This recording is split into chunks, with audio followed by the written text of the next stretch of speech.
What an awesome voice. Thank you. You're so good. Thank you. So good.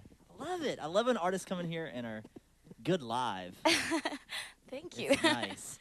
All right, so here's the intimate part for you guys. If you have a question for Carly Rae, let us know. Raise your hand, and we'll get to as many as we can. Who has a question or comment? Let's not be shy. There you go, right there. What's your name? What's your question? Oh, from the beginning, or how did I get started outside of Canada? The beginning.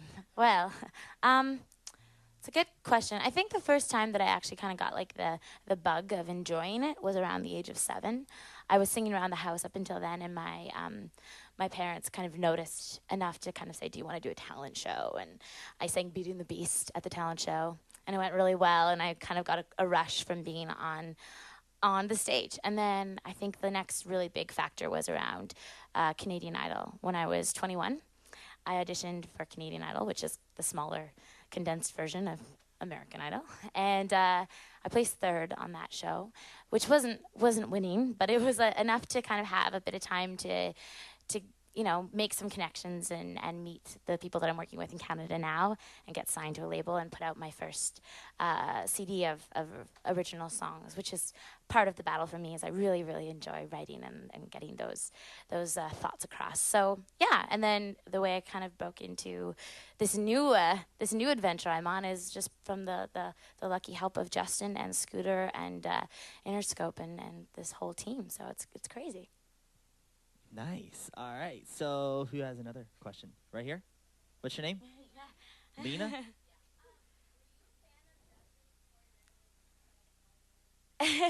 Yeah, well, I was mostly through my sister. She was extremely in love with him, and I would always hear his songs. So yes, definitely. But in fact, she was the person that found out when he had tweeted about thinking the song was catchy. She called me in hysterics, like crying, just being like, "You're not going to believe this." And I couldn't hear her or understand her. I was like, Katie, what's wrong?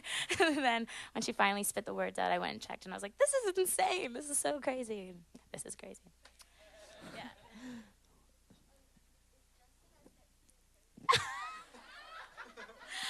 Oh my goodness. I love that you just asked that.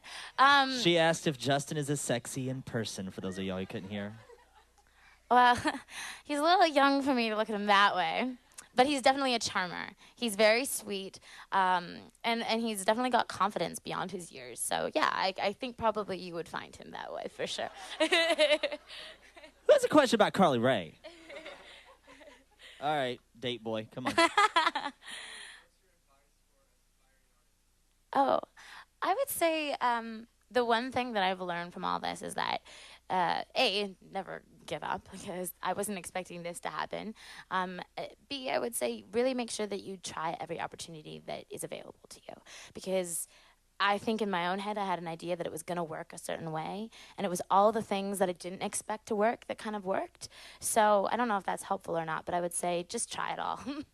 So this is interesting. You're giving advice to someone who wants to get to where you are, but who are you seeking advice from during this process of the promo, the radio tour, getting your song on the radio after you have the record deal? Because the hard part isn't really getting the deal anymore. Yeah. It's getting on the radio.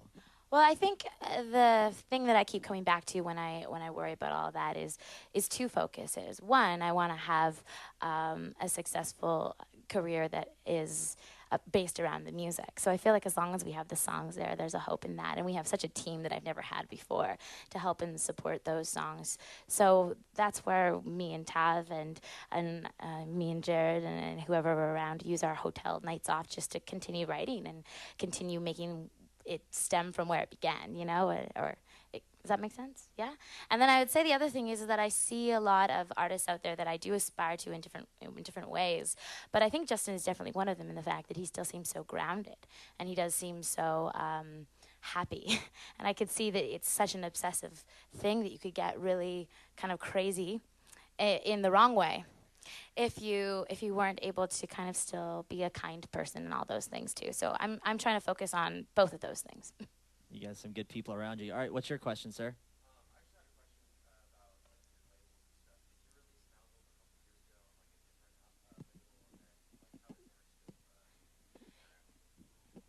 Yeah, well, that's a good question. Basically, the first album I ever released, I was a little afraid of labels at the time. So I did a kind of P&D deal through Maple Music, and I was kind of dating this other label, as in like their manager was looking after me, and his name's Jonathan Zimkin.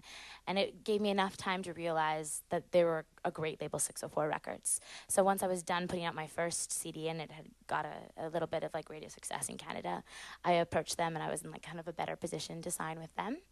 And then yeah, we've recently just put out an EP in Canada that was originally meant to be a CD before we kind of realized all of this was going to happen. And so we made it an EP with the idea that we're going to do a worldwide like CD release. So now the way it works is I'm still working with 604 within Canada and exclusively. And to the rest of the world, it's a joint venture between 604 Records, Schoolboy with Justin and Scooter Braun, who I'm officially like their first ever signing, and then we're working through distribution with Interscope. So there's actually like 3 label cooks in the kitchen, which is what I mean when I say that I've never had so much help before. It's wonderful. I gotta ask about your shoes. Go ahead. What are they?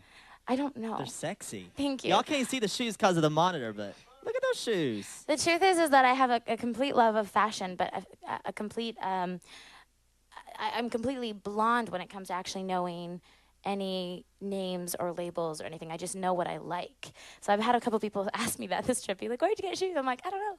What are you a called? shoe girl? Yeah. I'm like, these are my red shoes. These are my black shoes. That's as far as I get with it. Is that terrible?